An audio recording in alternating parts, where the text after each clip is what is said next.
Artis kapten ada sabinya lu kena namanya. Artis ini kita punya.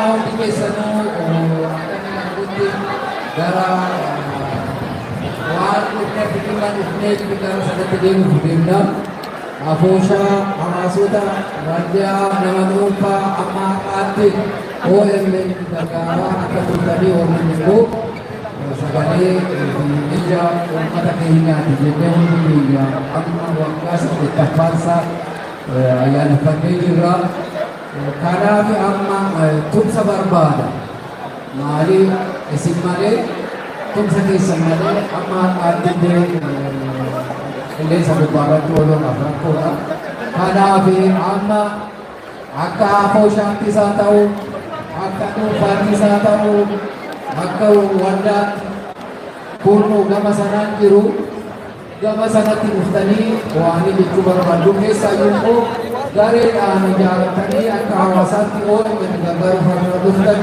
asirati guma cena gudan gagika sakodok dubbatanii gumaacha kana kennuu dandeessu. Amma Sayiditti kenna. Sayid Muhammad Amin eessa jira? Muhammad Amin Wallahi dapat itu nama saat ini Muhammad Amin saat saat amat itu berbahaya. Wajarkan si Muhammad Amin sebagai sedang kalah. Awas Oromo di Jerman